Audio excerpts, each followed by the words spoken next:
que mira, noches y más noches sin descanso, y esta desazón del alma mía. ¿Cuántos años han pasado? Vivís en mi cabello y mi vida, loco, casi muerto, destrozado, con mi espíritu amarrado a nuestra juventud.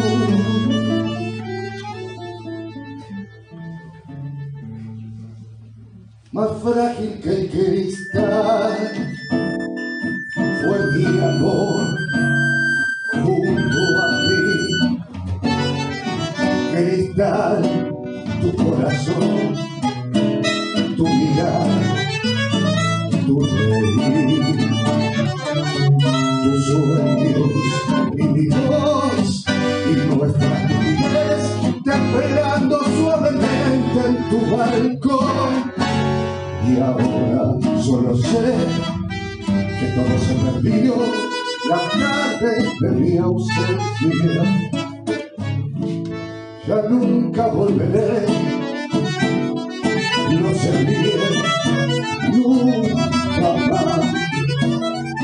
Tal vez me esperarás junto a Dios más allá.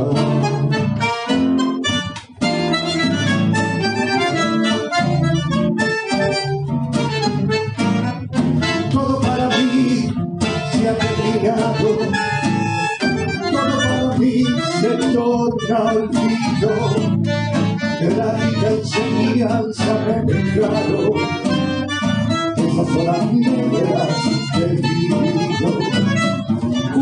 cuántos años han pasado, vivís en mis cabellos y mi vida, solo, siempre solo y olvidado, con mi espíritu amarrado a nuestra juventud.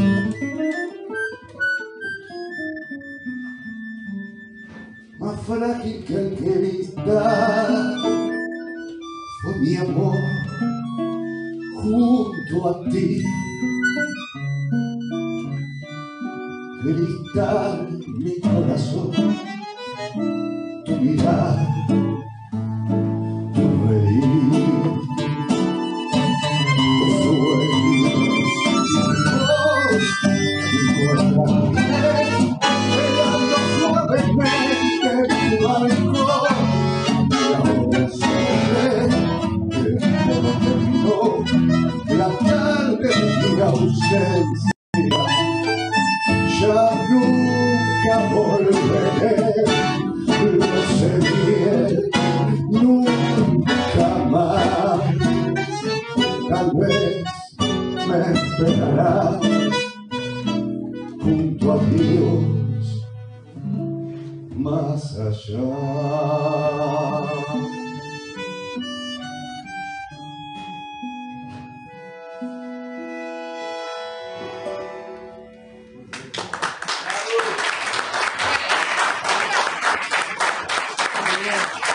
Muchas gracias. Y vamos a cerrar esta primera parte, esta primera pisada que hacemos en el escenario con un tema que está lleno de humo, ¿viste? Está en una noche medio nublosa. Yo me imagino que Garúa.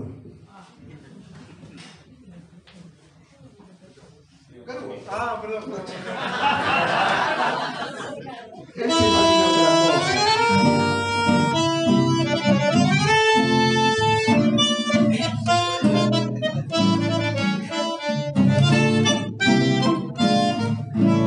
Qué noche llena de hastío y de frío, bebiendo del aire del lamento. Parece un pozo de sombra la noche, y yo en la sombra camino muy lento, mientras tanto la Garúa se acentúa con sus púas en mi corazón. En esta noche tan fría y tan vida, pensando siempre lo mismo, que abismo desecharla y olvidarla, la recuerdo más. Garúa, solo y triste por la acera, más que corazón gracido, con tristeza de esta pena, sintiendo un cielo, porque aquella con su olvido, hoy la vive con una condena, perdido, como un duende que en la sombra, para buscar, para nombrar, Garúa, de tristeza, hasta el cielo se ha puesto a llorar. Qué noche llena de hastío y de frío, no sé ni un alma cruzar la avenida, sobre la calle una hilera de focos, luz del asfalto con luz mortecina, y yo voy como un descargue, siempre solo, siempre aparte, recordándote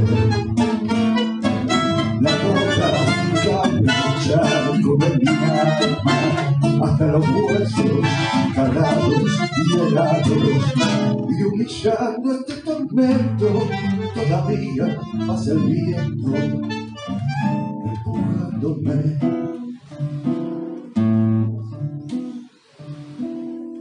Garúa,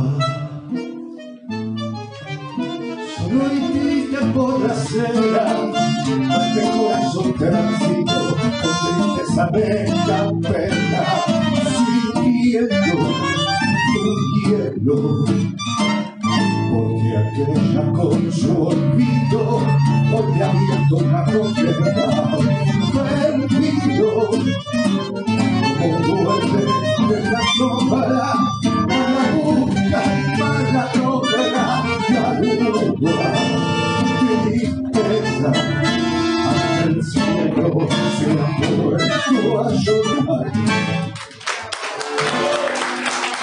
Te invito a que te vayas acomodando. Dale. Y ustedes se van acomodando, pues ya podemos recibir acá para compartir la mesa a la doctora Marisa Duarte, que ya está con nosotros.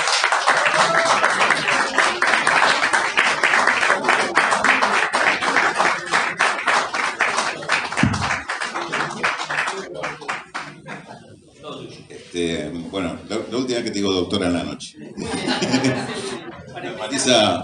Marisa llega, ya voy a contar un poquito algunas cosas de Marisa, pero fundamentalmente es una profesional, una militante comprometida, y justamente llegó a esta hora porque viene de un compromiso profesional y político, que es inaugurar un curso, nada menos que en el ex centro clandestino de detención y tortura del Olimpo, con el taller de historia económica, un grupo de compañeros militantes de la memoria, de la justicia, de los derechos humanos, así que un orgullo para mí, y bueno, he llegado a esta hora un poquito por eso, así que... Sí, estaba previsto, pero disculpas. Cuando le invitamos a esta charla, dijo inmediatamente que sí, dijo, pero tengo, no hay problema, te esperamos sin ningún problema, y se comprometió a las 9 y minutitos estar acá, y efectivamente así fue, así estuvo. La verdad que le agradecemos a todos ustedes la presencia, mirá cómo esto como se llenó, todas las reservas completaron los espacios y hay más gente que Yo tenía miedo de arruinar un espacio tan lindo como el Pichuco acá, dije, ¿qué hacen invitándome a mí? Pero bueno, mira cuántos amigos. Sigue sumando gente que vamos acomodando como podemos, bueno, especialmente... Quiero nombrar algunos amigos que me honran todos que estén acá, pero especialmente Alejandro, lo tenemos a Bruno, no sé si por dónde se pudo acomodar, Andrés, compañeros muy queridos, de los cuales permanentemente discutimos, aprendemos, consultamos, porque son cada uno en su espacio referentes importantes para nosotros, y la verdad que es un placer que se sumen. Y muy probablemente cada uno de ellos, alguno de estos viernes va a estar en este lugar también, para que lo podamos compartir todo, y no solo los que lo consultamos, sino los que tenemos la oportunidad de trabajar con ellos. De Marisa hay una parte formal y otra no tanto, que podría dar para presentarla, porque seguramente habrá entre ustedes varios que no la conocen, pero me animo a decir, y esperé que vinieras para decirlo, porque no quería decir nada acerca tuyo, más allá que está tu familia escuchándome, prefería decirlo delante tuyo. Una de las primeras cosas que quiero decir, que no es una persona quizá tan conocida ni tan popular en los medios, y sin embargo es uno de nuestros cuadros profesionales mejor preparados, no tengo ninguna duda de eso. Es una estudiosa, analista e investigadora permanente de todo lo que tiene que ver con el desarrollo económico, con las cuestiones estructurales que han afectado y siguen afectando la economía argentina. Y en ese sentido la convoqué inmediatamente que propuse el nombre de ella. Carlito pegó un salto y dijo, sí, perfecto. Porque nos pareció, compartimos con Enrique, la decisión de traerla, porque realmente es uno de los objetivos que nos planteamos en esta serie de reuniones. Pensar el país para adelante, pensar hacia dónde vamos. En estas reuniones participan compañeros que son militantes, otros que son, sin ser militantes, son gente que está muy preocupada por la cuestión política, de seguir el tema político, y muchas veces creo que lo que nos falta es horizonte, es decir, saber a dónde vamos. Ya la palabra utopía parece que se hubiera pasado de moda.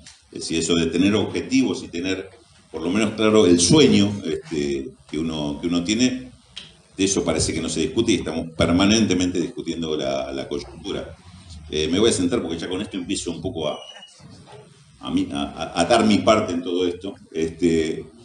Yo soy, por ejemplo, muy crítico de todo lo que fue el proceso de debate desde el comienzo del gobierno de Alberto Fernández del tema de la deuda.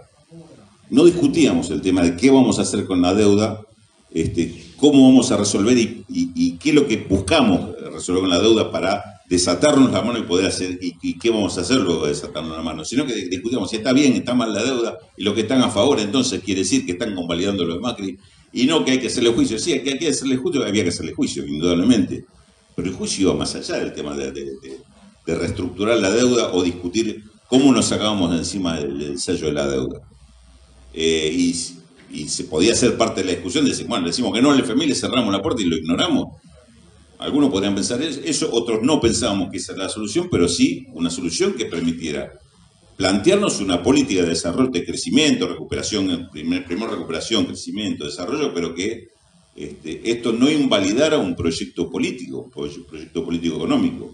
Y lamentablemente creo que no se discutió en esos términos, se discutió en términos mucho más vulgares, si se quiere, y era un sí o un no. Entonces, cuando se resuelve, termina hasta quebrándose el frente de gobierno, porque los que no estuvieron de acuerdo con cómo se resolvió, porque no había que hacerlo, y los que defendían, bueno, llegamos hasta acá, había que hacerlo. Y estamos permanentemente en ese tipo de disputas, de discutir lo que no hay que discutir, no discutir lo que sí es necesario discutir, y después nos encontramos la emergencia. Porque también con la pandemia pasó otro tanto. La pandemia significaba un golpe tremendo a la economía y a lo social. Había que generar los mecanismos de protección, la red de protección para aquellos que estaban en situación más delicada, sí, indudablemente. Ahora, ¿qué hacíamos con el resto? Porque, y esto lo comparto con Marisa, se lo escuché varias veces a ella, y me parece que es un tema que siempre hay que tener presente. Porque si hay problema, si hay problema de pobreza, el problema no es la pobreza, el problema es la riqueza que genera esa pobreza, la concentración económica. Y la pandemia era un generador de más concentración económica y más pobreza. Entonces había que entenderse con eso y darle respuestas para la emergencia, pero también que esas respuestas fueran una orientación a futuro, o qué es lo que íbamos a hacer. Entre otras cosas, uno podría decir, en nombre de la pandemia se podrían haber tomado muchas medidas de emergencia, decir, bueno, la emergencia nos obliga a hacer esto. Discúlpeme si no le respeto demasiado a la propiedad privada, pero estamos en emergencia, ¿no? Y por ahí avanzar en planos que políticamente, quizá en otro momento, son bastante más complicados porque hay que discutirlo, debatir, qué sé yo. Ese tipo de desafíos también es lo que provoca la oportunidad de hacer cosas que en otras condiciones quizás no se podrían, otras condiciones supuestamente mejores, no se podrían hacer porque no están las condiciones dadas para tomar ese tipo de medidas. No se hizo y salimos de la pandemia peor de lo que habíamos entrado la pandemia, en estos términos, inclusive en términos de redistribución de ingresos.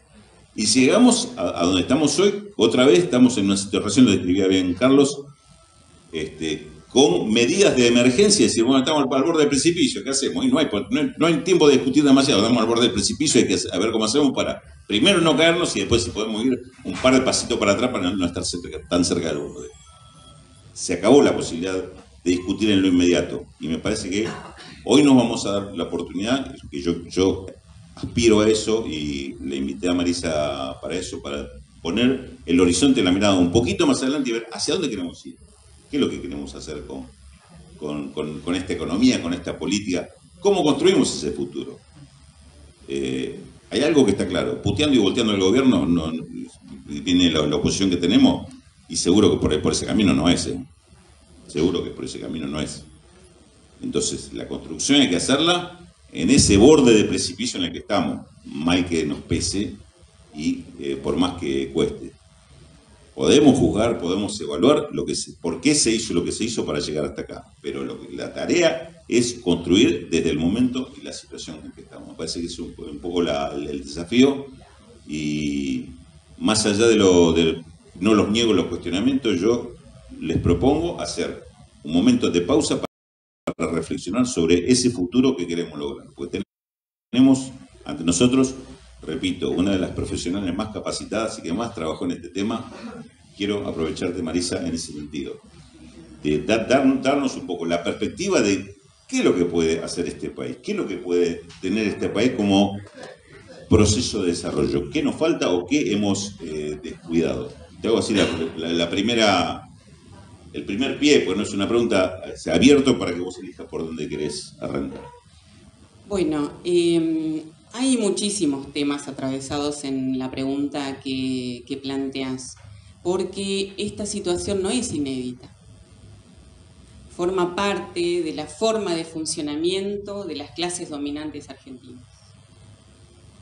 Y la crisis, la inconformidad, este desasosiego, la decepción, si se quiere, tiene que ver con una avanzada de la derecha que ocurrió entre 2015 y 2019, en la última vuelta, digamos, pero podríamos ir para atrás y sistemáticamente vamos a encontrar que hay procesos de avanzada de la derecha con un proceso de avance de la alianza defensiva, como llamaron nuestros maestros, a esa conjunción entre la clase trabajadora y los sectores empresarios con camiseta nacional cuando los había. Y creo que este es el punto neurálgico. La falta de una burguesía nacional. Hay burgueses, hay tipos que hacen negocios, pero la clase se perdió. Esos burgueses pueden tener la residencia en Argentina, pero tienen seguro la billetera en un paraíso fiscal y probablemente el corazón en París o Miami, digamos, no sé. Entonces esa es una primera dificultad, y que las políticas que se han llevado adelante, tanto en gobiernos más nuestros como en los gobiernos opositores refuerzan esa dinámica porque forman parte de eso. El extractivismo, el rentismo, el saqueo, el hambre, los salarios bajos. Marx decía, un salario bajo cuesta sangre, porque es sangre lo que está llevándose un salario que no alcanza. Entonces tenemos por un lado una dinámica de una parte importante de la clase dirigente que además consolida con expresiones políticas de eso. Lo estamos viendo estos días con un dolor tremendo, cómo aparece el embajador de Estados Unidos y cómo la Cámara de Representantes de Empresas Norteamericanas y así de seguido.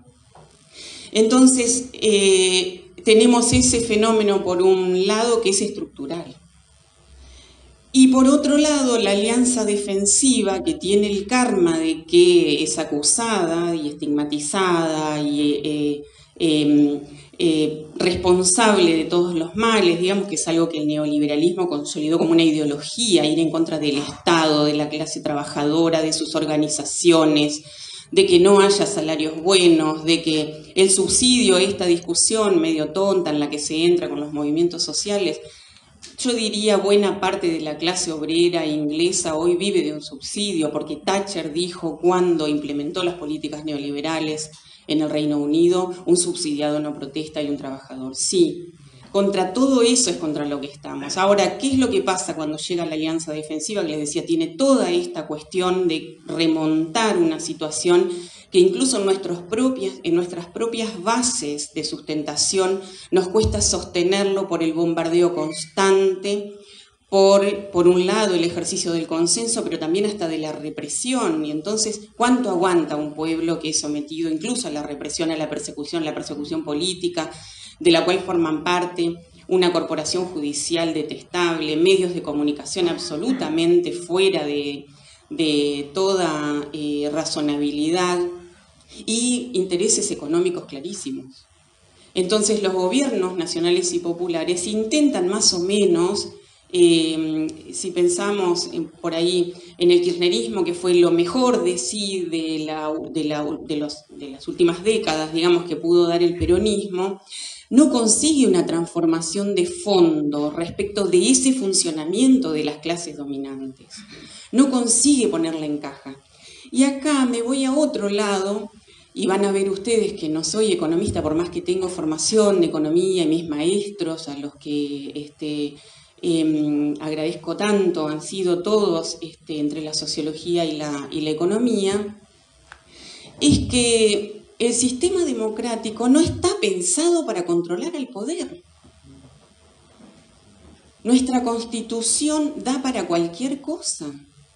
Si hay un gobierno que hace cumplir los derechos laborales, sociales, civiles, humanos, se cumplen. Pero si hay un gobierno que no, con la misma Constitución hace lo contrario. Entonces ahí hay un reflejo, por un lado, en qué está diciendo una Carta Magna que tiene la edad que tiene y una reforma todavía más nociva en una cantidad de sentidos. Por ejemplo, la reforma del 94 convirtió el federalismo en una confederación. Entonces cualquier provincia hoy decide una cantidad de cosas y la inconformidad es achacada al gobierno nacional. La pandemia, por ejemplo, con todo lo que pasó en salud, tiene un sistema desmembrado. El sistema de salud no tiene un solo hospital del que tenga la potestad y la capacidad de definir qué pasa con el sistema de salud en medio de una pandemia. Y las inconformidades respecto de la cantidad de vidas que se llevó la pandemia no le va a cada uno de los intendentes, gobernadores, va a la cabeza del Estado Nacional, porque es nuestro en parte. Con todo lo que podemos decir, como mencionaban los compañeros, porque es una alianza de estas características. Entonces, enfatizo esta idea de que hay una Constitución que da para todo, pero también hay fallas en la representación política de cada uno de los sujetos sociales que hoy componen a la sociedad argentina. Fíjense que tenemos una democracia liberal, donde entonces son los partidos los que van a presentar sus electores y eso van a ser elegidos y luego van a ejercer la representación. ¿Qué es hoy un partido político? Más allá del cariño que le podemos tener cada uno de nosotros a las organizaciones con las que simpatizamos, en las que estamos inmersos. Son maquinarias que se ponen a andar unos meses antes del sistema de la elección y funciona en todo caso como reclutamiento de funcionarios y se cierran, recorran sus barrios, sus ciudades y vean cuántas unidades básicas, cuántos locales partidarios han quedado de la última elección a hoy. Se van a abrir seguramente en marzo. Entonces, mi planteo sería, si hoy nosotros no tenemos partidos fuertes que nos representen, está claro que después esa representación en el Congreso a veces no sabemos ni quién está hablando, ni de qué intereses está defendiendo esa persona que llegó ahí. Y cuando miramos el historial, muchas veces es mucho peor de lo que pensábamos. Porque hoy la sociedad argentina, primero, no está nucleada necesariamente en partidos, está nucleada en otras organizaciones. Es el barrio, es la comunidad, es el comedor, es la escuela, es el club. Toda la red esa que también me interesaría enfatizar, Rulo, cuando vos decís, bueno, estamos en una situación muy complicada, ¿qué hacemos para adelante? Tienden a decirnos que otra vez hay que empezar, que nada de lo que había sirve, que bueno, las soluciones mágicas aparecen siempre. No hay soluciones mágicas, entonces tenemos que descartar a toda la derecha de plano. O sea, no hay nada que discutir ahí. Eliminar el Estado, eliminar el Banco Central, eliminar todo es como decir que como sociedad no funcionaremos. Seremos un punto más en una selva urbana. Bueno, no va a eso. Pero entonces, ¿cuáles serían los mecanismos a través de los cuales conseguimos volver a entendernos como sociedad? Y entonces ahí hay un replanteo acerca de por qué aquellos que nosotros podemos reconocer entre nuestros pares como referentes de aquellas cosas que queremos, para ponerlo bastante sencillamente, digamos, si todos sabemos quién está dando las mejores ideas, quién se involucra en la militancia, en las causas de estos pequeños lugares, y por qué esas personas nunca van a llegar a representarnos como deben y como se merecen. Entonces, hay en este sentido que repensar cuál es la forma de representación, porque la sociedad argentina a la que respondió el peronismo era una sociedad donde había trabajadores y capitalistas buenos y malos, y bueno, y se podía pensar en una alianza. Decía yo, no existe la burguesía nacional. Entonces, no existe la burguesía nacional y la burguesía local que tenemos se ve representada por lo peor de la otra, que es la que de repente le dice, bueno, los juicios laborales cuestan mucho y entonces un pyme que está ahí atrás del torno porque él hace casi todo, digamos, y cubre incluso una banda horaria de un turno de un obrero, sale y dice, ah, sí, ves que Roca es el que me está representando, porque nosotros no, porque tenemos este brete de que si representamos los intereses y somos interlocutores válidos de lo que vemos que está pasando, estamos yendo en contra de algo que tampoco nos representa.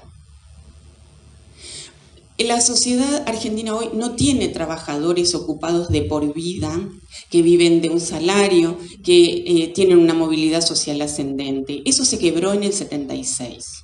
Y hubo una revancha oligárquica para conseguir que las bases estructurales de la sociedad argentina cambiaran. Nosotros resistimos. Y acá voy a un punto que tiene que ver con identificar cómo cambió la sociedad argentina. Porque hoy la mayoría de nosotros no tiene cómo sindicalizarse si quisiera, a pesar del esfuerzo que se hace porque los trabajadores desempleados, desocupados o en trabajos informales tengan algún grado de expresión sindical. Pero eso debería ser masivo porque es una parte demasiado significativa de la sociedad argentina que tiene formas secundarias de ser ciudadano.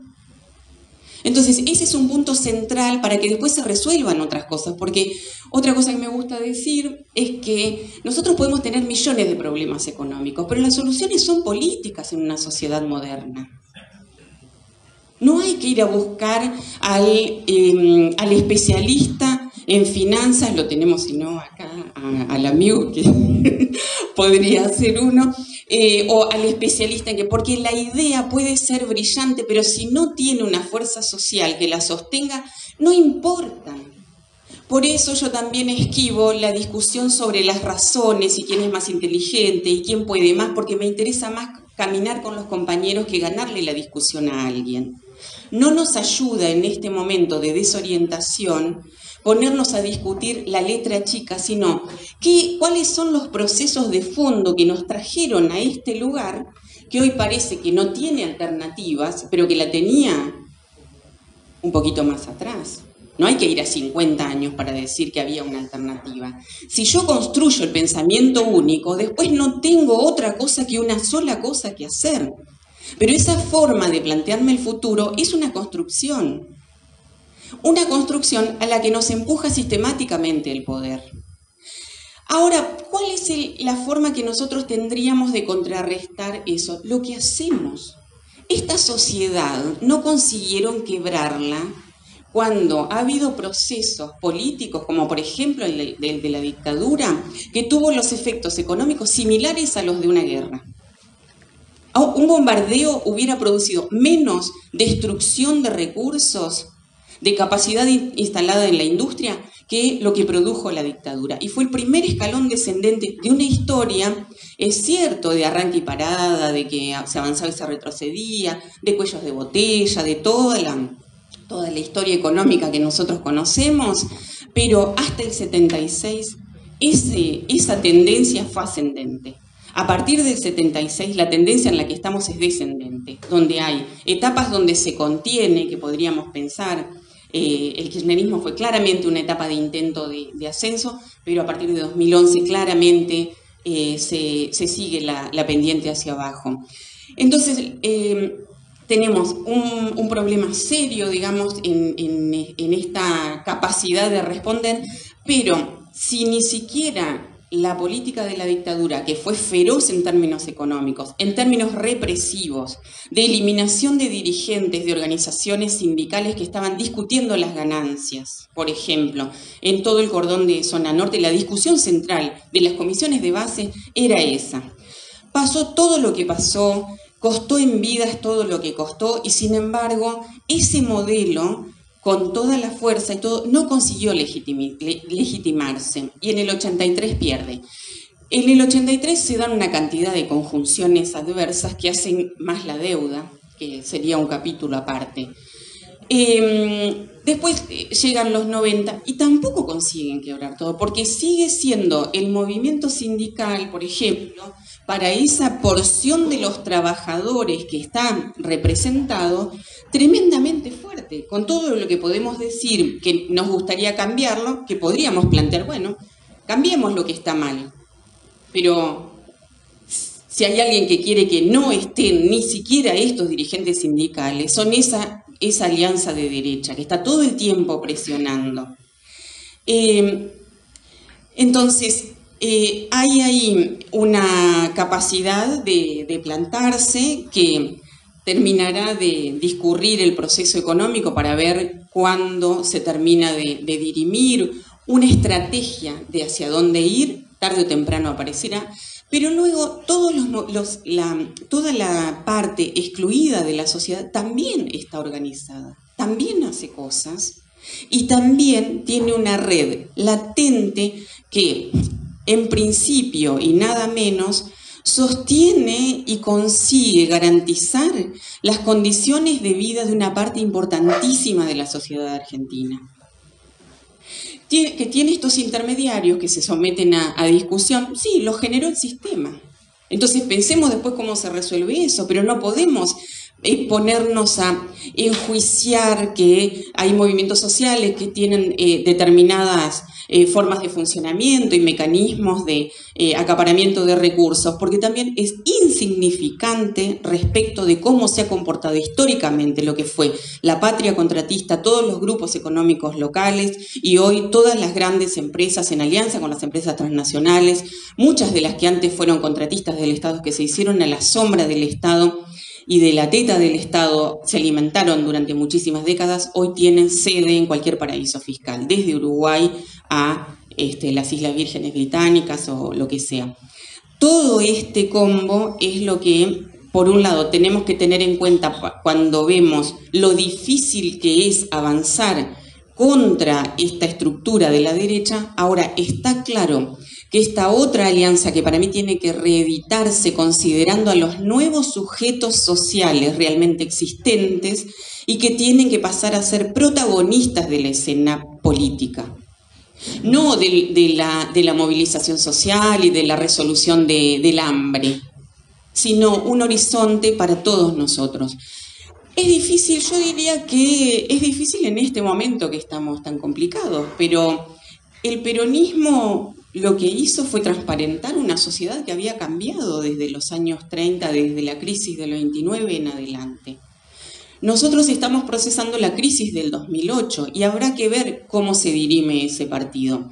No estamos tan mal ubicados porque, insisto en este punto, con todo lo que se ha hecho contra el pueblo argentino no ha perdido su capacidad de organización y de respuesta.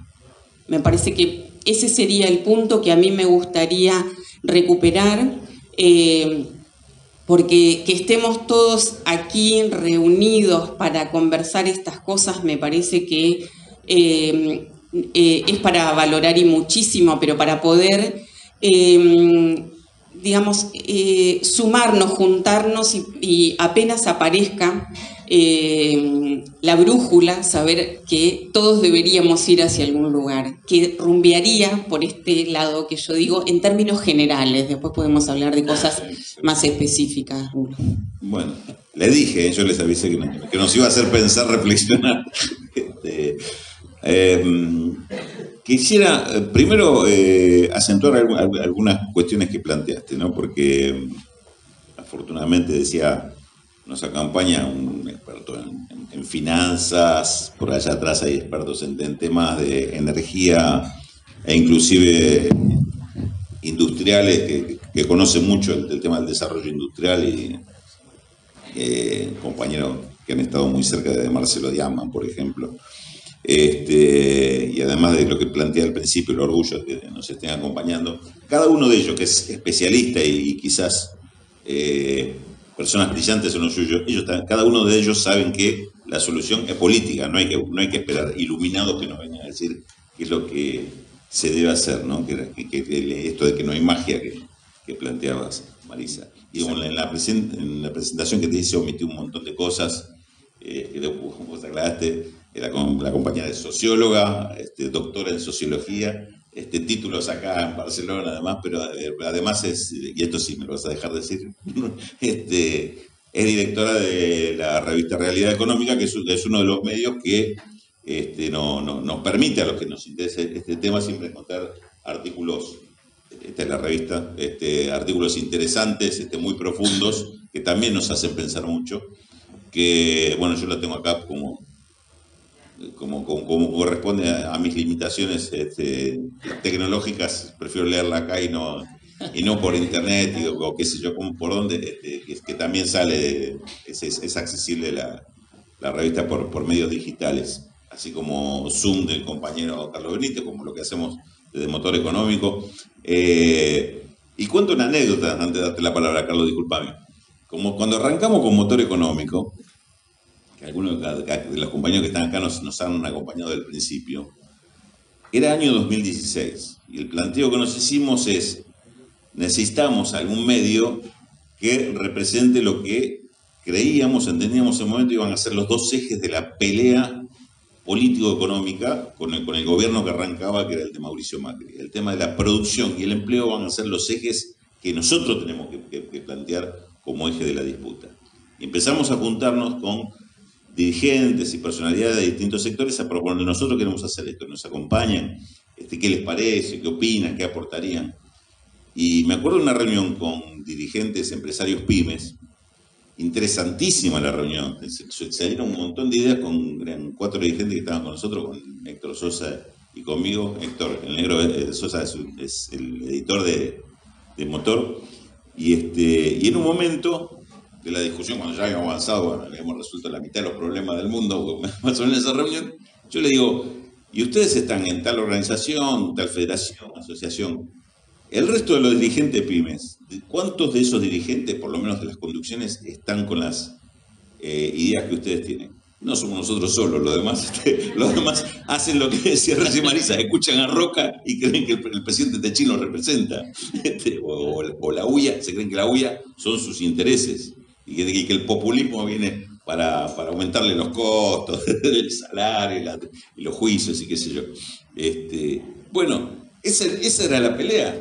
Entendimos de ese momento, entendimos, estamos peleando, que yo inclusive le hice un comentario que después me di cuenta que había sido demasiado fuerte.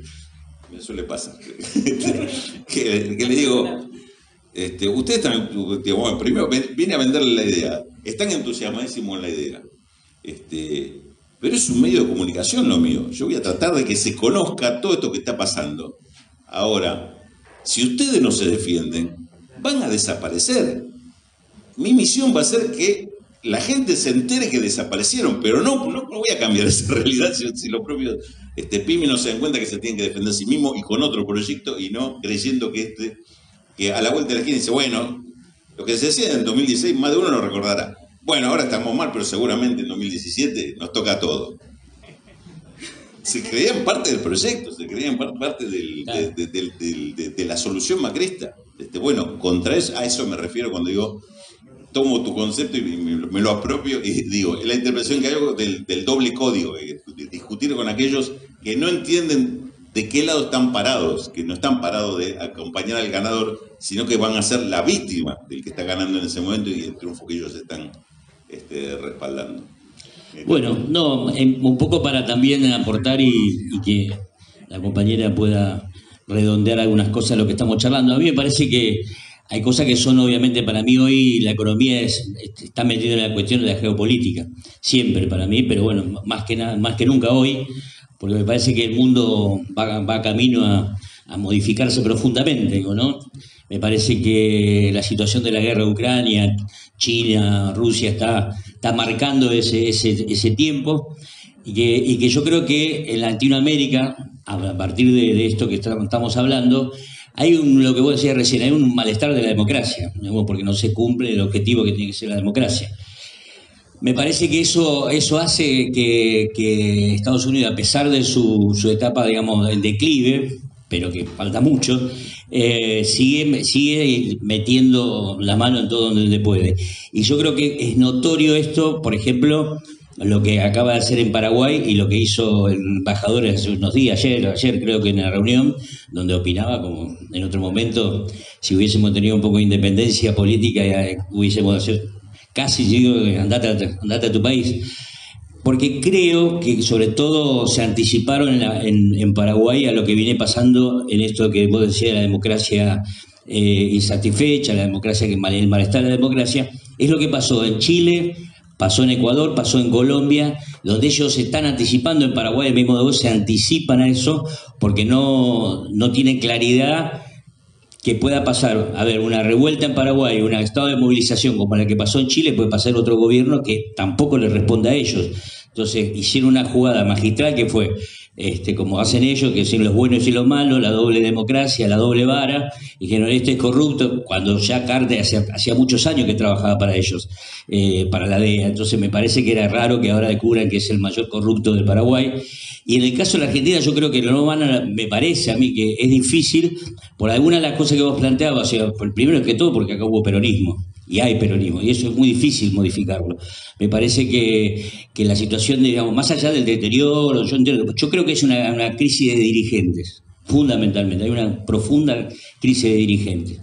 Y por eso aparece solo Cristina como allá arriba y después aparece toda la mediocridad ahí abajo. Entonces me parece que ahí es algo que nosotros tenemos que tomar en cuenta porque puede pasar muchas cosas en Latinoamérica. Lo dice Álvaro de Bolivia, dice que este proceso de flujo y reflujo es muy probable que la etapa que estamos pasando es una etapa no es la de Chávez, que le inició Chávez, es un proceso más conservador, si se quiere, ¿no?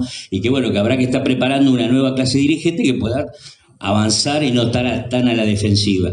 Y me parece que en ese sentido, la economía, que sobre todo lo que estamos charlando, pero digo, para mí siempre es lo mismo, primero la política, me parece que tiene este proyecto que yo le decía hoy al principio, la cuestión de Massa, me parece que es como Caruso que nos salvó a nosotros, al querido San Lorenzo del descenso. No nos gusta su planteo de juego, no nos gusta cómo juega, cómo plantea, pero nos salvó del descenso. Después salimos con Copa Libertadores, pero bueno. Entonces digo, creo que, digamos, me parece que le decía, hay que prestarle atención, hay que estar, me parece que no había mucho más que hacer, estamos muy complicados, pero sí creo que hay una situación que en estos momentos es muy difícil discutir y me parece que Rulo te convocó y te convocamos para pensar más en el futuro, porque pensar hoy en la consulta estamos todo el tiempo pensando en la cortita, ¿no? Es decir, ¿qué hacemos con el plan Bone, con con el otro, con el dólar paralelo, ¿no? Dólar paralelo, y me parece que también a medida que vayamos resolviendo eso hace falta hacer los grandes planteos que hay que hacer para pensar en una nación, en un país. yo no coincido mucho, yo creo que en ese país no hubo mucho tiempo de burguesía no hubo nunca, me parece que mercantilista hubo, no otra cosa, pero bueno, así que te dejamos para que nos hagas esto de sus planteos. Bueno, la situación en la que estamos ahora, que yo decía, bueno, no hay mucha novedad, digamos, una crisis de deuda, un endeudamiento fenomenal, que lo que significa la deuda externa es un sinónimo de la pérdida de soberanía. La deuda externa para el país, la deuda para la empresa que se empieza a endeudar para poder subsistir, la deuda de las familias, cada uno de nosotros sabe cómo está funcionando esto a nivel de las sociedades. Y esto es un aprendizaje del capitalismo, de ver cómo se hace para limitar la libertad de las personas. Ya no es necesario encarcelar, ya no es necesario reprimir, ya no es necesario nada. Una persona endeudada pierde una cantidad de sus derechos, de su capacidad de autonomía. Como país, ni hablar. Entonces, lo que yo sí creo que tenemos que plantearnos para una próxima vuelta donde podamos incidir políticamente es, de la manera que fuere, poco, mucho, a lo bestia, como dé, pero desmontar la estructura de exacción de ingresos que se instauró con el neoliberalismo. Siguen intactos todos los mecanismos de extracción de recursos de los países periféricos a los países centrales que montó el neoliberalismo. Esto es a través de la deuda, que te prestan una parte y se llevan 3 veces más, como mínimo. Esto es toda la estructura de privatizaciones, de concesiones, de recursos que históricamente el país, si hace 100 años era dueño de esos recursos, ¿en qué momento nos golpeamos la cabeza para imaginar que hoy no pueden los organismos estatales recomponer eso? Hace falta decisión política, nada más. El Paraná y la lucha del Paraná. ¿Por qué hoy no está reprivatizado el Paraná? Como todas las cosas en las que la derecha no avanza, le pongo la derecha, pero en cada lugar ustedes tienen que identificar los sujetos y todo, ¿no? Pero toda vez que la derecha no pudo alcanzar sus objetivos es porque hay una gran movilización detrás. Y donde no se consigue la movilización encolumnada por tipos que dicen, no, esto no puede ser, y mujeres que dicen, no puede ser, ahí avanza, está clarísimo. El Paraná ya estaría reconcesionado si no hubiera sido porque se generó una gran movilización popular, porque se generó conocimiento en torno a eso, porque cuando uno decía una tontería le aparecía de que no hay dragas, le aparecían las fotos de las dragas que usó en todos estos 30 años Jean Denul para dragar el río y decir, sí señores, sí, esto es nuestro además. Además se pueden fabricar en los astilleros, el tema es acondicionar todo eso para una maquinaria en funcionamiento y no para una maquinaria dormida como está hoy. Y también en derechos humanos, por eso me interesa enfatizar las mujeres, las abuelas, las madres, hijos, todas las organizaciones de derechos humanos nos dejaron muy claro que por ahí no se puede avanzar, que lo que ganamos en ese sentido tiene que seguir en pie. Y entonces me parece que tomar esos modelos de confrontación, que no es plantear la revolución rusa en este momento, no estaría mal tampoco,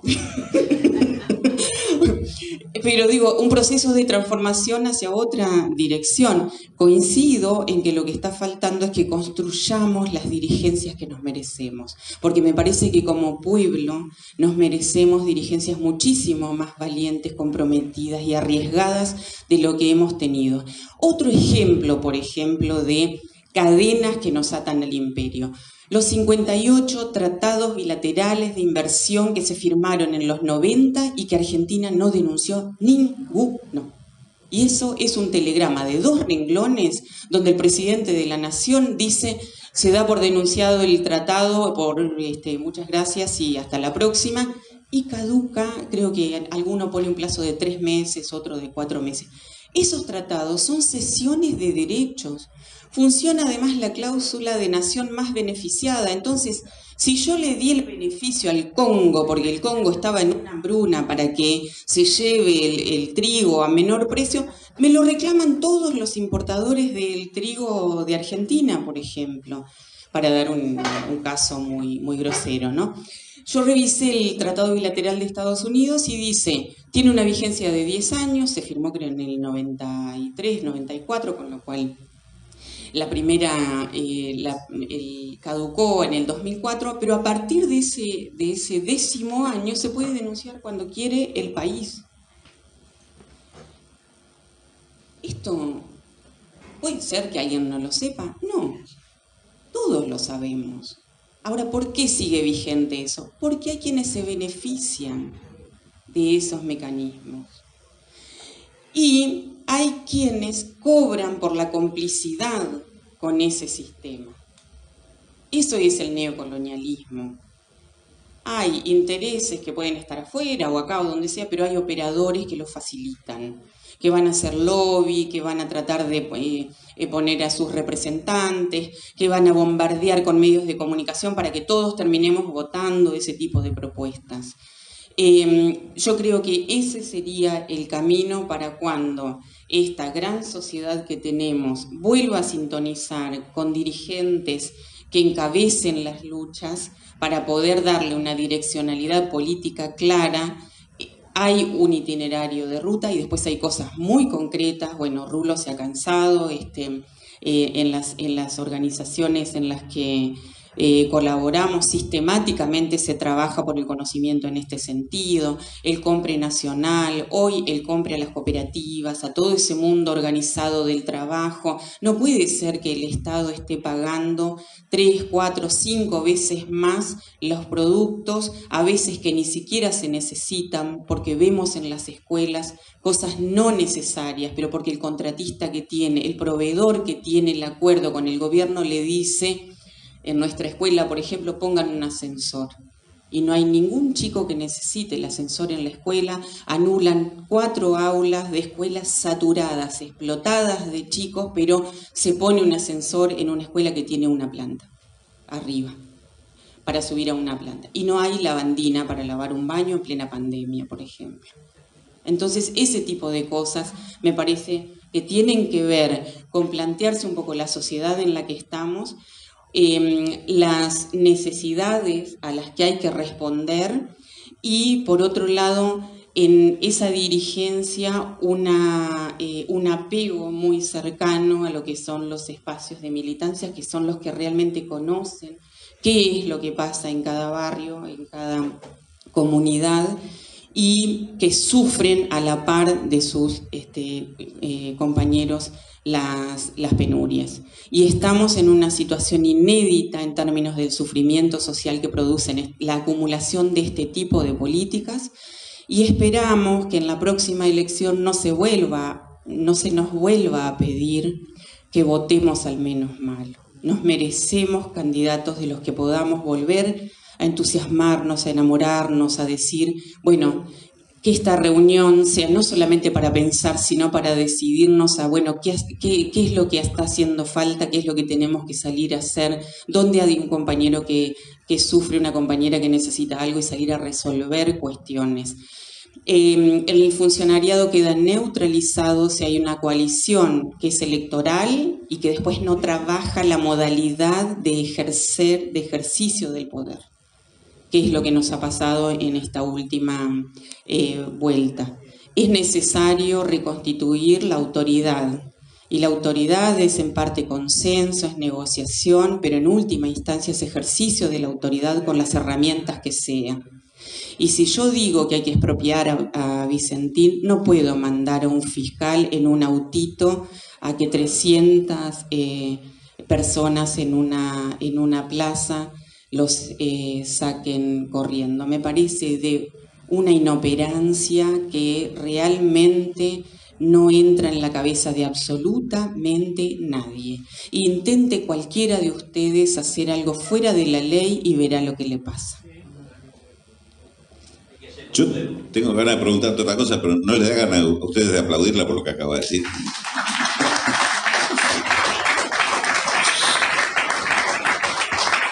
Pero no terminó acá, pues. Hacer aclaración porque no terminó acá tu presentación. Cuando dijiste los tratados, me acordé de algo que habías dicho antes que me había motivado y a decir algo no lo dije, que es el tema de que tenemos una constitución que sirve para cualquier cosa.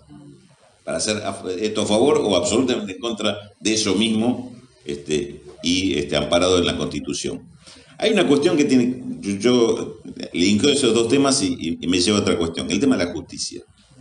Hicimos alusión un par de veces al tema del juzgamiento de la deuda y de los responsables de la deuda, sobre todo del acuerdo con el FMI del 2018, que digamos, tiene todos los vicios posibles, imaginables y deseables para decir yo quiero juzgar a alguien, dice ojalá que firme algo así, así, así. Bueno, ese es el acuerdo con el FMI. Tiene todos. Y existe un juicio por esa deuda y una demanda que ya tiene 1 año y pico, ya va para el 1 año y medio, y la jueza Capuchetti, que lo tiene, todavía ni siquiera citó a los que están denunciados en esa causa, que obviamente es Mauricio Macri a la cabeza y sus ministros de Economía, presidente del Banco Central y demás. Pero conversando con uno de los abogados que dentro de la Procuración del Tesoro está llevando adelante la causa, Guido Crosato, él me decía, estamos planteando y tratando de elaborar propuestas. Él trabaja muy cerca de Zaffaroni. Y si estamos tratando de elaborar propuestas, saber cómo el tema penal económico, desde dónde hay que reformarlo para que esos delitos, los delitos económicos, no se apliquen únicamente sobre los pobres. Dice, son delitos que se aplican al pobre, al que sale a robar un kiosco, y no a los delincuentes que roban con la deuda, que han robado con estos tratados, con estos negocios. Dice, nunca logramos que se juzguen, y hay muchas denuncias hechas por estos temas, y nunca se logra que se juzgue ni siquiera a uno de ellos. El poder de estos personajes es tan grande y tan vinculado al tema de la justicia, que también los jueces, en nombre de la ley, hacen cualquier cosa. Hacen cualquier cosa y cualquier arbitrariedad. Eso de que la justicia es la misma para todos, todos sabemos que es mentira, pero creo que nunca como en estos casos es tan claro que la justicia es exactamente contraria para uno con respecto a lo que es para el otro. Y fíjense, en una discusión en la cual me tocó participar, él le decía a Zaffaroni, le llegó una propuesta de decir, tenemos que reformar con esto, entonces darle un poder al juez que realmente tenga la capacidad de hacer esto. Y Zaffaroni le dijo, es que hay un problema en lo que vos planteás, Guido, dice, que esto mismo que vos planteás, puesto en manos de un gobierno, por ejemplo, como el de Macri, te lo van a usar también en contra. Entonces el tema siempre termina siendo lo mismo. No es cambiar la ley, es quién va a aplicar la ley. Y tener la fuerza de obligar a que esa ley se aplique en un sentido y no exclusivamente en otro. El ejemplo que diste de vías navegables, el tema de la hidrovía, es una resistencia que no se hizo porque se encontró la ley para defender eso, sino porque hubo una conciencia de lo que significaba eso y se pelea por eso. Y hay montones de casos de eso. Y lo que estamos viendo últimamente, en los últimos años, en otros países, sobre todo en Latinoamérica, pero no solo de Latinoamérica, es que los grandes conflictos sociales nacen a partir de una demanda simple, sencilla. Puede ser el precio del transporte, un aumento del combustible, que sale la gente a la calle por un problema que le dieron de baja un seguro de salud. Son problemas puntuales que de ahí arranca todo un planteo, un cuestionamiento a la política en general. Son los tiempos que estamos viviendo y me parece que también hay que tenerlo en cuenta. Y lamentablemente por ahí hay que aprovecharse de esa simpleza y decir, acá es donde tengo que revertir, porque lo que sí está en claro, y es el factor común a todo, que es un juego de relaciones de poder. Lo que está en conflicto en cada uno de esos puntos, ya se trate del Paraná o del precio del transporte que terminó con Dilma en Brasil, porque lo terminó usando la derecha a favor suyo, en vez de a favor de los que estaban reclamando, u otro conflicto, que es el del combustible en Ecuador, se conviertan en una disputa política, que se entienda quiénes son los que están detrás de este punto. Y me parece fundamental que, como decía recién Marisa, a nivel de dirigentes haya cierto consenso de que esto es lo que se tiene que comprender, esto es lo que se tiene que discutir, debatir, para que después, cuando eso se transmita bien, correctamente, y no como están haciendo muchos dirigentes, inclusive dirigentes muy cercanos a nosotros, viendo las encuestas a ver qué hay que decir para caerle bien a la gente y de qué no hay que hablar porque mañana me van a matar los medios. Sí, pero la opinión pública a la que le temes, te la están manejando 4 o 5 grandes medios concentrados que ya saben a qué juegan ellos. Y esa opinión pública es la opinión publicada, en realidad, no es la opinión pública, es la opinión formada por ellos. Entonces, este tema de jugar a la encuesta para ver qué es lo que digo o qué no digo, esa es la dirigencia que de esta forma no nos sirve que dirijan nada ni que ocupen cargos relevantes. Y me parece que en estas cuestiones es donde es tan válido este tipo de planteo como lo que hace Marisa, para entender algunos fenómenos de qué estamos discutiendo, qué es lo que nos está afectando y cómo a partir de esto nos están manejando, nos están controlando. Déjame decir uno más, porque hablamos de la deuda. Y esto es algo también que Marisa trabajó bastante el tema. La deuda no es mala en sí mismo, la deuda externa. La deuda externa es mala según para qué la usás. Porque si fuera una deuda externa, porque tenés un proyecto de desarrollo, porque necesitas hacer determinadas obras que te sumen a una población o un lugar aislado para que esté ligado a otro sector, o para generar una producción que sabes que te va a generar desarrollo en una región, o lo que fuera, pero con un proyecto político-económico detrás, tiene sentido esa deuda. Ahora, la deuda que se tomó en Argentina en las últimas décadas fue siempre deuda financiera especulativa, y cuando hubo fuga fue para cubrir la fuga, lo cual quiere decir que fue para financiar esa fuga, o fue para el negocio de unos pocos, o fue para generar algún otro grado de dependencia, pero nunca, repito, las últimas décadas. Antes sí hubo, hay muy buenos ejemplos, pero esa es la deuda perniciosa, la deuda dañina, la deuda que infecta y que genera esas condiciones que después terminan siendo condiciones de entrega a la soberanía y mayor dependencia de la población de esa deuda. Estos fenómenos también hay que entenderlos y discutirlos desde ese punto de vista para no quedarnos con consignas simples que son... El problema no es que sean simples, el problema es que sean engañosas y no nos permitan entender de qué estamos discutiendo o qué es lo que está en juego detrás de cada uno de estos conflictos, ¿no? Claro, en la actualidad es más importante la forma en que se interpreta la realidad que la realidad misma. Gana la discusión quien logra darle a eso alguna forma de entendimiento, digamos. Y acá nosotros estamos muy desvalidos. Yo vengo de otra reunión donde había una cantidad de compañeros y nosotros nos pasamos todo el día, todos los días en los espacios, en lo personal. No tengo redes por considerarlas antisociales y porque no me banco el maltrato gratuito. Entonces cada vez que alguien me va como a apurar, le digo, tomemos un café, estoy acá, o decime a dónde voy, y ahí ya, bueno, no, ya como que siempre fantaseo con que alguna vez alguno me va a agarrar a trompadas, pero no se dio hasta ahora, así que sigo desafiando. Seguro la Habana eso.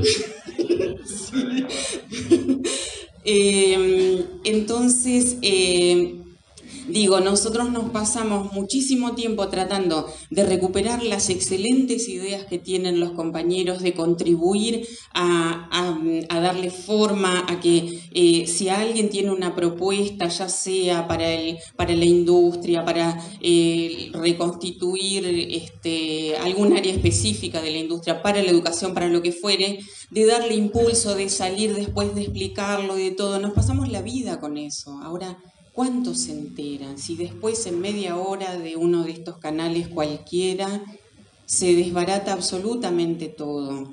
Y eso, los grandes medios de comunicación tienen ya el aura del prestigio, del saber, de la verdad, de una cantidad de cosas. Se dieron cuenta que no explican cuál es el hecho que quieren comentar. Dan la sentencia sobre qué hay que pensar sobre lo que acaba de ocurrir. Y para saber qué es lo que ocurrió, uno anda desesperado buscando periodistas como el Rulo o algunos más, pero la cosa está muy complicada hoy, porque hasta los nuestros a veces se comen la curva y terminan diciendo cosas que nos queremos morir. Entonces, es un momento bastante difícil, tiene que ver con esta gran capacidad de destrucción que tiene el capitalismo en este momento. Nos falta ver todavía la vuelta de lo que comentabas recién. Estados Unidos está en decadencia, lo venimos diciendo hace mucho tiempo.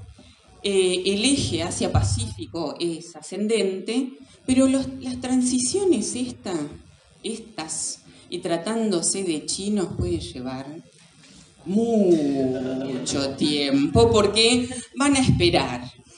Tienen toda la historia que dice que lo mejor es esperar, y hablo de la franja Asia-Pacífico, que ya no es solamente un representante ahí de algún estado, sino todo el bloque que está en la pulseada con el bloque anglosajón en decadencia que arrastra a Europa, que con esta guerra se ha puesto de rodillas y ahora no sabe muy bien cómo hacer para gatear para el otro lado porque le está saliendo bastante caro el chiste.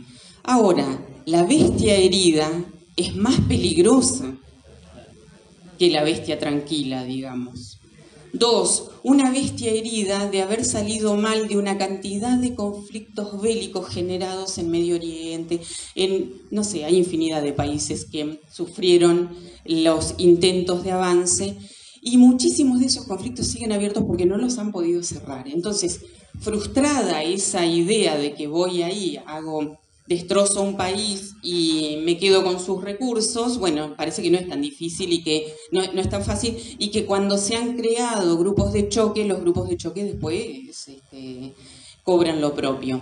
Entonces hay un repliegue sobre toda América Latina y lo que era el patio trasero empieza a ser el hall, y eso es una gran preocupación para nosotros. Nosotros podemos hacernos los tontos porque un poco conviene en esta época decir, bueno, no me cuentes más y bueno, ganemos algo de tiempo. Pero es complicado lo que estamos viendo en el terreno de la geopolítica del continente porque la doctrina Monroe está muy a la orden del día. Es decir, esta idea de que toda América Latina tiene que ser para los americanos y con eso salir a pelear al otro lado del Atlántico, del Pacífico, perdón. Entonces, esto le agrega una tensión que en otras décadas no teníamos y que es brava. Porque toda América Latina tiene recursos que Estados Unidos no tiene. Estados Unidos jugó a una desindustrialización, a una deslocalización, a quedarse con las finanzas y que todo lo demás se vaya, pero en momentos de debilitamiento del multilateralismo, de aparición de los polos que están disputando, está en problemas. Y ahí la reacción Trump fue una reacción nacionalista. Es un tipo que prácticamente no se metió con el mundo, terminó siendo más pacifista que Obama, que tiene un premio Nobel de la Paz y sin embargo encabezó muchas guerras. Y Biden recurre al libreto habitual de los demócratas, que es que si tengo problemas adentro voy y me meto en problemas en otro lado y genero un golpe de Estado y qué sé yo. Bueno, mientras tanto la gente se entretiene con esto y me ve como un héroe ahí. Entonces esto es demócratas y republicanos con un cariz más o menos, pero es más o menos lo mismo. Me dispararon varias ideas, los comentarios, quería enganchar con esto que habías comentado, y Rulo sobre esta cuestión de la Constitución y que yo comparto que la Constitución habilita, pero además está ensamblada con un poder judicial tremendamente corporativo y abroquelado en la defensa de los intereses de la oligarquía. Entonces, ese es el peor de los mundos posibles. Ahora, si había algo que no había que hacer para reformar la justicia, era juntar a esos mismos tipos para que te den la receta, porque ¿qué crees que te van a dar? discúlpenme, pero ahí habría que haber sentado a Mayer, que estaba vivo, a Zaffaroni y a 4 más, a Cholvis, a Barcesat, y alguno más se me está quedando que no es tan cercano, digamos, a ponerse a trabajar y ver qué hacer. Ahora, si le pido a esta banda de forajidos que me diga qué es lo que tengo que hacer, ¿qué me iban a decir? Le entregaron un mamotreto de 9.000 páginas que todavía debe estar leyendo, Alberto. O sea, discúlpenme, pero la verdad es que me enoja mucho porque me parece que la tontería sobre la tontería sobre la tontería sobre la tontería y da tontería. Bueno, me enojé. Yo creo que... Muy bueno. Vamos. No, a mí me parece que, entre otras cosas, Alberto, lo que acaba de destruir es la figura presidencial. Viste que la Argentina es profundamente presidencial y está destruyendo porque no hay esa figura que nosotros siempre decimos es la figura presidencial, y me parece que está en discusión, por lo menos. Pero yo creo que, me decía vos al comienzo sobre el tema de la dependencia. Yo creo que la Carta de España es una, la después de la Guerra de Malvinas, es la que nos dejó pegado con toda la cuestión del Atlántico Sur, porque esa es a mí me parece que la gran pelea, la gran pelea es Atlántico Sur, es a la Antártida, las mayores riquezas del mundo, ahí está la gran pelea.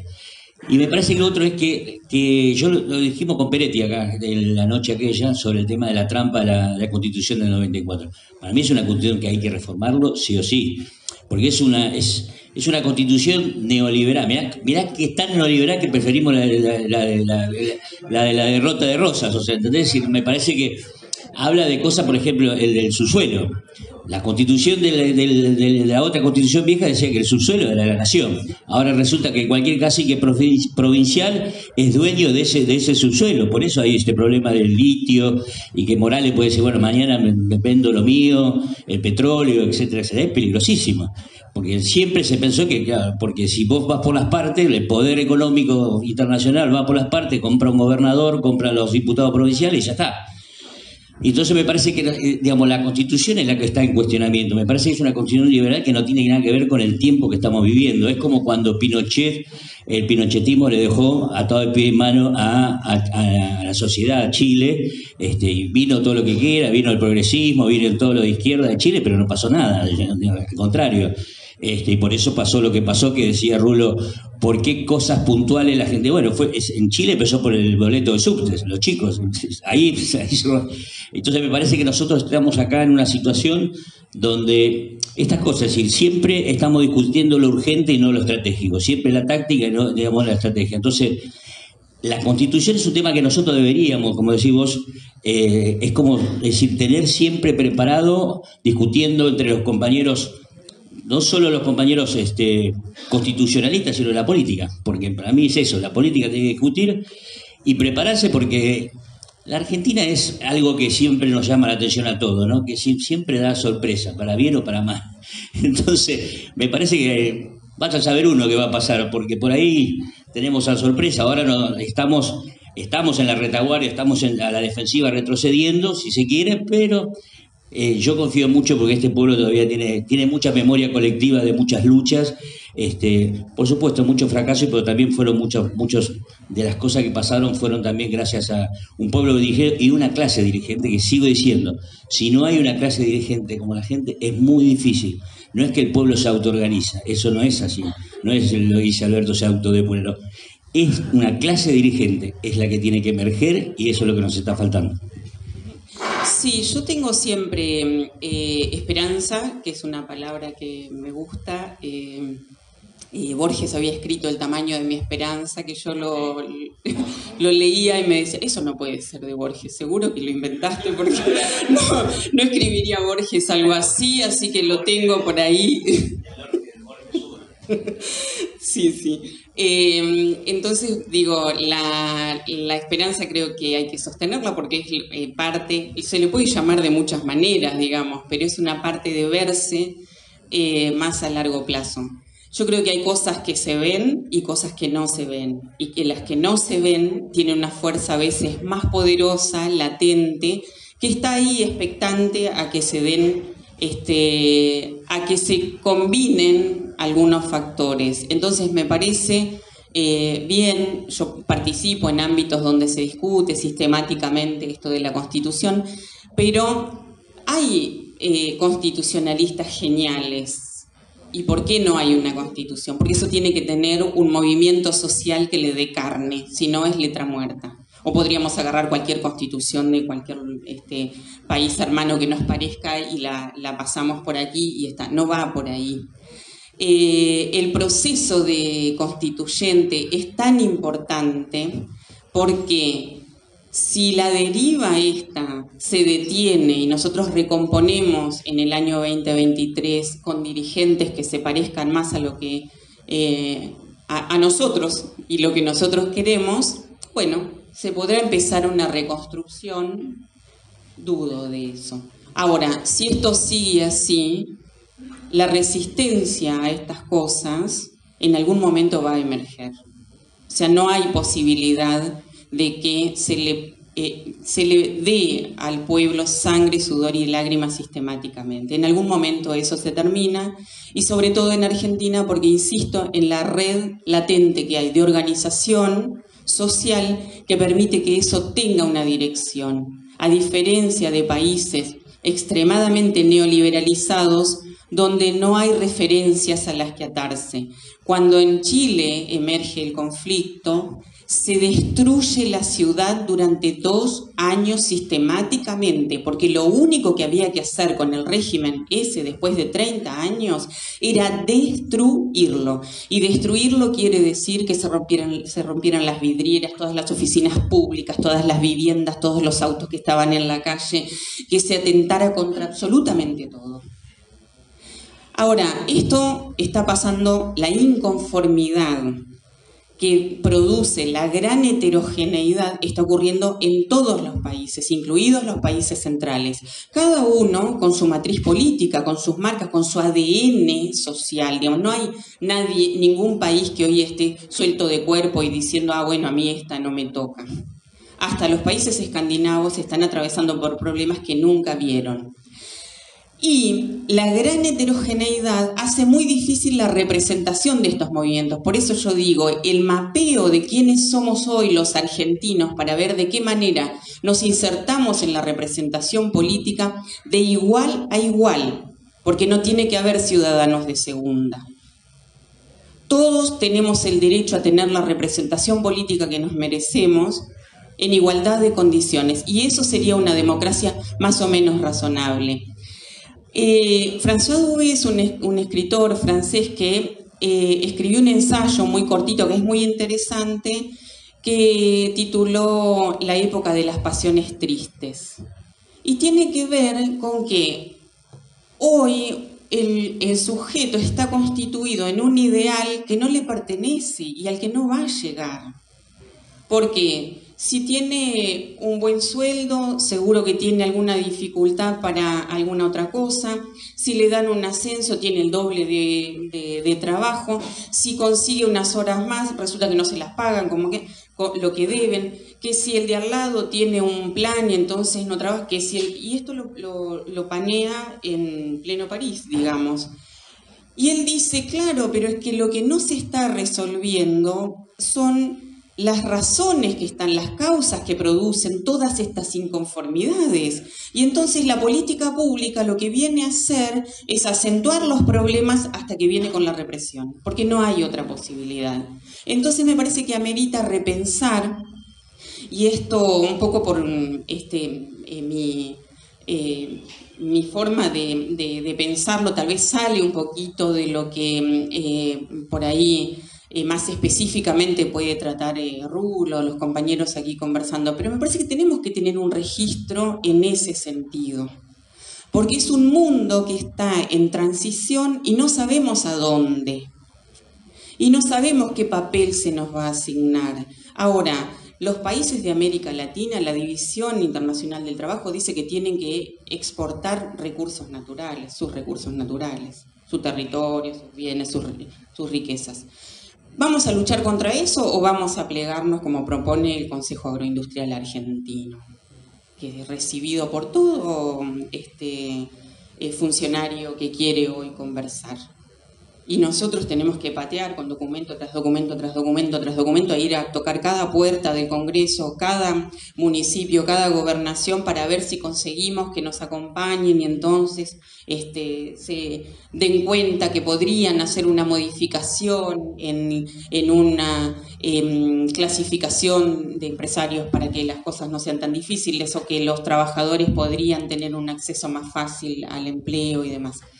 Me cuesta ahora juntar un poco todos los elementos, pero esto era lo que quería comentar. Ámbar, está grabado todo esto, ¿no? Pues si no, la hacía empezar de vuelta, porque no tiene desperdicio todo lo que dijo. Le aplaudimos, le agradecemos esta presencia de Marisa Duarte.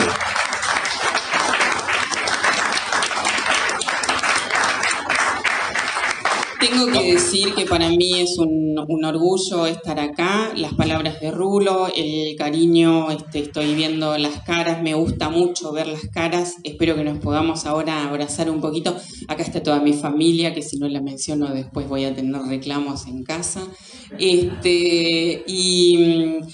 yo creo que aunque sea el hecho de reunirnos, de compartir ideas, incluso de disentir, si están hechas en el marco del aprecio y la fraternidad, fíjense, palabras perdidas como pueblo, como igualdad, como solidaridad, y la libertad yendo a caminos medio peligrosos, ¿no? Que es la libertad individual, la libertad dañina, la libertad que cree que cada uno puede hacer lo que sea, y eso lo que implica es que el poderoso hace lo que quiere y el pobre aguanta.